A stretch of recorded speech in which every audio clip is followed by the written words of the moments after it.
Church, tonight we enter into the holies of holies, and we enter through one channel, that is the Lamb of God. He said no one goes to the Father except through me. So we enter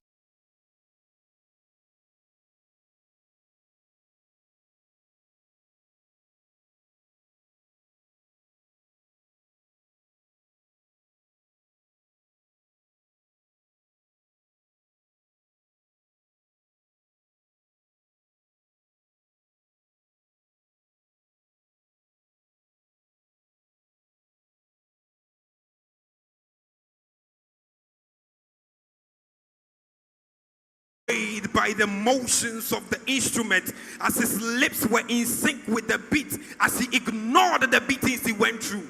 To him, it was just a lip service. Can you worship without the song?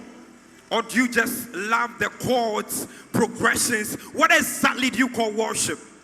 You see, worship is not the compilation of songs that sits on the fence of our lips but never gets to the heart.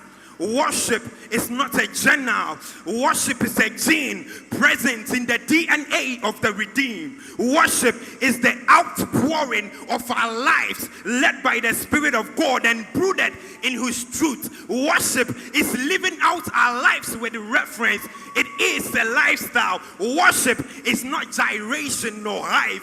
Worship is a relationship. But the truth is, a lot of Christians now settle for mere outward formalities of religion, dry ceremonies of worship, and seeing the church as a place of social intercourse. I see a lot of people worshiping the voice and not the God. I see a lot of people lifting up their hands and not the heart. I see a lot of people surrendering their bodies as burdens and not surrendering lives. I see a lot. And this emptiness has got young people fading away. So they choose now to dress up the outside, making it look nice and neat.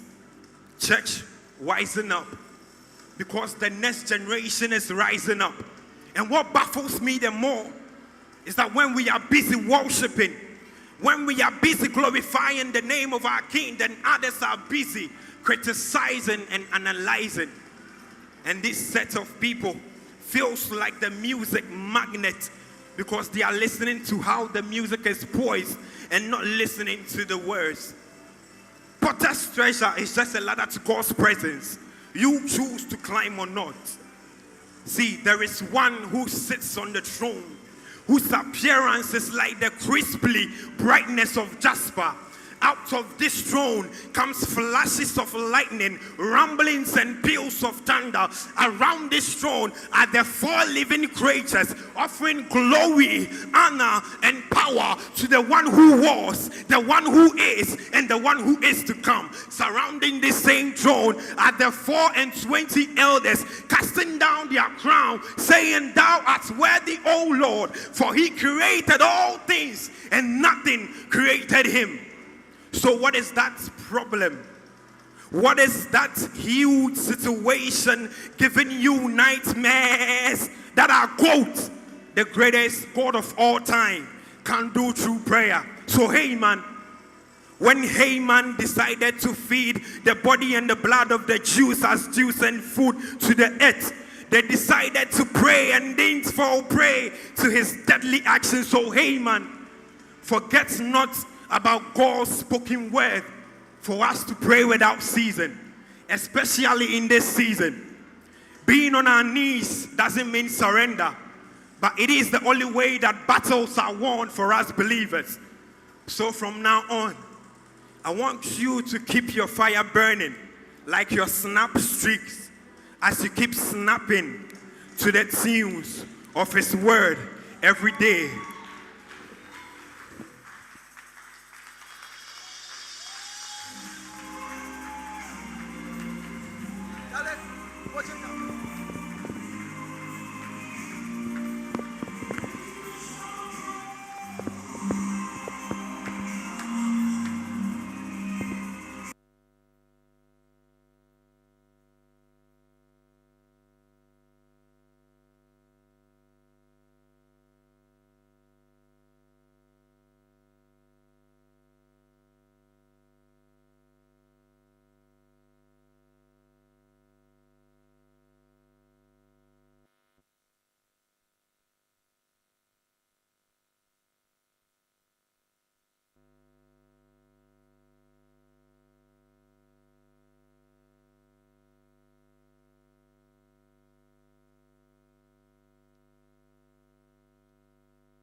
Put your hands together for Jesus.